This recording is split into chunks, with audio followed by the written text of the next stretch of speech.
اعوذ باللہ من الشیطان الرجیم بسم اللہ الرحمن الرحیم والذین یؤمنون بما انزل الیک وما انزل من قبلک وبالآخرۃ هم یوقنون اولئک علی ھدی من ربہم واولئک هم المفلحون۔ صدق اللہ العظیم۔ معزز سامعین، متقی لوگوں کی صفات ذکر کی جا رہی تھیں، اور اس تقوی ہی کی بدولت قرآن کریم سے پورا فائدہ انسان حاصل کر سکتا ہے۔ 3 صفات پہلے ذکر کی گئیں کہ وہ ایمان بالغیب رکھنے والے ہوں گے، نماز کا حق ادا کرنے والے ہوں گے، اور اللہ کے راستے میں اللہ کے دیے ہوئے میں سے خرچ کرنے والے ہوں گے۔ چوتھی صفت ذکر کی جا رہی ہے والذین یؤمنون بما انزل الیک وما انزل من قبلک، اور یہ تقوی دار پرہیزگار یہ وہ لوگ ہوں گے جو اس چیز پر بھی ایمان لائیں گے جو آپ کی طرف اتاریں گے، اور اس چیز پر بھی جو آپ سے پہلا اتارا گیا۔ آپ پر اتاری ہوئی وحی، چاہے وہ قرآن کریم ہو یا قرآن کریم کے علاوہ جو کچھ اتارا گیا ہے، سب کو وہ مانیں گے۔ نبی علیہ السلام پر قرآن کریم کے علاوہ اور بھی احکامات اتارے گئے جسے حدیث کہتے ہیں، سنت کہتے ہیں، یہ بھی اللہ ہی کے پیغامات ہوتے ہیں۔ صرف فرق یہ ہے کہ قرآن کریم کے الفاظ اور معانی دونوں کا نزول اللہ رب العزت کی طرف سے ہوا ہے، اور احادیث طیبہ میں معانی کا نزول اللہ رب العزت کی طرف سے ہوا ہے، اور اس کو الفاظ کا جامع نبی علیہ السلام نے خود پہنایا ہے۔ مثال کے طور پر نماز قائم کرنے کا حکم اللہ تعالیٰ نے دیا، تو اس کے لیے الفاظ کون سے استعمال کرنے وہ بھی خود اللہ رب العزت نے قرآن کریم میں بیان کیے کہ اقیم الصلاۃ، اور نبی علیہ السلام کو کوئی حکم دیا گیا اور آپ کو 7 الفاظ نہیں بتائے گئے، آپ نے اپنے الفاظ استعمال کر کے وہ حکم آگے امت تک پہنچا دیا، اسے حدیث کہتے ہیں۔ ایک مفہوم کو ادا کرنے کے لیے بہت سارے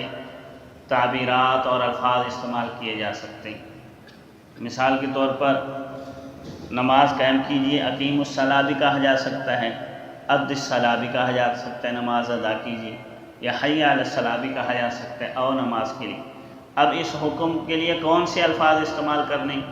حدیث میں اس پر نبی علیہ السلام کو اختیار دے دیا گیا تھا، اور قرآن کریم میں الفاظ اور معانی دونوں اللہ رب العزت کی طرف سے اترے۔ اور نبی علیہ السلام کی صفات میں سے ایک اہم صفت یہ بھی بیان کی گئی کہ اوتیت جوامع الکلم،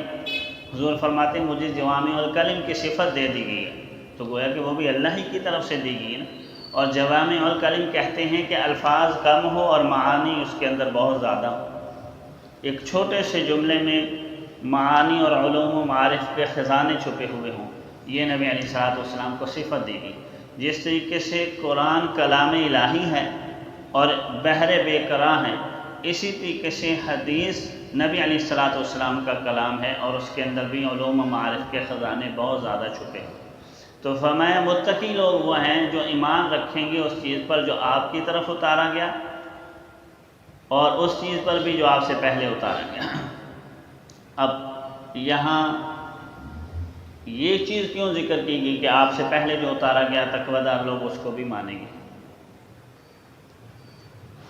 حالانکہ ہم نے اس پر عمل تو نہیں کرنا، عمل تو ہم نے اپنی شریعت پر کرنا ہے جو نبی علیہ السلام کو دی گئی۔ تو پچھلوں کا یہاں تذکرہ کیوں کیا جا رہا ہے؟ 2 باتیں سمجھانے کے لیے کہ نبوت کا سلسلہ کوئی نیا نہیں ہے کہ انسان یہ سمجھنے لگ جائے کہ اس نبی نے کوئی نئی چیز دے دی ہے اور انسانوں کو اس کے اپنانے میں مشکل اور دشواری پیش آ رہی نہیں۔ فرمایا یہ سلسلہ پہلے سے چلا آ رہا ہے، جتنا قدیم انسان ہے اتنا قدیم اللہ کا علم اور وحی کا علم ہے۔ جیسے ہی انسان دنیا کے اندر آیا، اللہ رب العزت نے وحی کا سلسلہ شروع کر دیا، اور یہ بات سمجھائی گئی کہ ایمان والے کا اصل علم ان کا رابطہ پچھلوں سے ہے، اور یہ رابطہ جا کر کہاں ختم ہوگا؟ اللہ رب العزت کی ذات پر۔ ہم نبی علیہ السلام پر ایمان لائیں، ان سے پہلے جو انبیاء آئے اور یہ سلسلہ پیچھے چلتا چلا جائے گا یہاں تک کہ آدم علیہ السلام پہلے نبی ہیں جن پر اللہ رب العزت نے وحی کا نزول فرمایا، اور ان کا سلسلہ آگے اللہ رب العزت کی ذات تک پہنچتا ہے۔ تو ہمارے ایمان والے آپ سے پہلی شریعتوں کے اوپر جو اتارا گیا اس کے اوپر بھی ایمان لائیں گے، ان کی تصدیق کریں گے کہ وہ جو اتارا تھا وہ بھی برحق تھا، اور وہ بھی اللہ رب العزت کی طرف سے ہی علوم تھے، اور یہ جو اتارا گیا یہ بھی اللہ رب العزت کی طرف سے۔ دوسرا اس میں ایک اور بات یہ سمجھائی گئی ہے کہ نبی علیہ السلام کی شریعت اور قرآن کریم چونکہ تا قیامت آنے والے انسانوں تک کے لیے، اب جب نئے نبی آئیں گے تو ہم نے اپنے نبی کی یا اب موجودہ جو تعلیمات اللہ رب العزت کی طرف سے اتاری گئی ہیں ان کی تبلیغ جب ہم نے دوسرے لوگوں کو کرنی ہے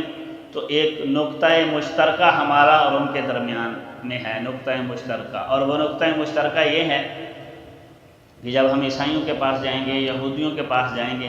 تو ان سے ہم کہیں گے کہ دیکھیں جیسے آپ ایک نبی کو مانتے ہیں اور اس بات کو تسلیم کرتے ہیں کہ اللہ نے نبوت کا سلسلہ جاری کیا تھا اور موسیٰ علیہ السلام کو تورات دی تھی، عیسائیوں کو یہ کہیں گے کہ تم بھی نبوت کے سلسلے کو مانتے ہو اور یہ تسلیم کرتے ہو کہ عیسیٰ علیہ السلام کو اللہ رب العزت نے انجیل عطا فرمائی تھی، تو اس کے بعد بھی اللہ رب العزت نے ایک نبی اتارے اور وہ نبی علیہ السلام ہے، اور ان کو اللہ رب العزت نے ہدایت نامہ قرآن کریم کی شکل میں عطا فرمایا۔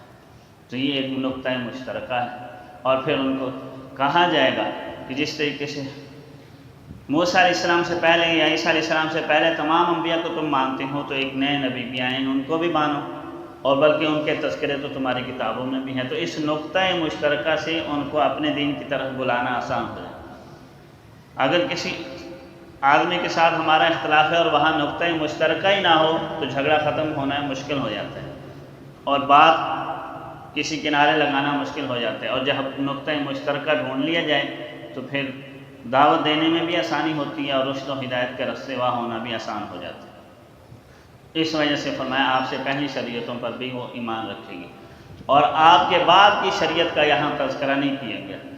جس سے یہ بات بھی سمجھا دی گئی کہ اب آپ کے بعد اور کوئی شریعت نہیں آئے گی، یہی شریعت ہی تا قیامت ہے۔ اسی وجہ سے آگے تذکرہ ہے کہ وَبِالْآخِرَةِ هُمْ يُوقِنُونَ، کہ متقی لوگ وہ ہیں جن کی پانچویں صفت یہ ہے کہ وہ آخرت کے اوپر یقین رکھنے والے ہیں۔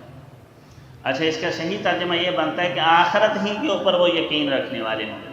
مطلب یہ ہے کہ وہ آخرت کی زندگی کو ہی حقیقی زندگی سمجھیں گے، دنیا کو وہ ایک مسافر خانہ اور دھوکہ ہی سمجھیں گے۔ یقین ان کو آخرت کی زندگی کا ہوگا، اور واقعی ہونا بھی ایک مومن کی شان یہی ہے کہ ایسے ہی ہونا چاہیے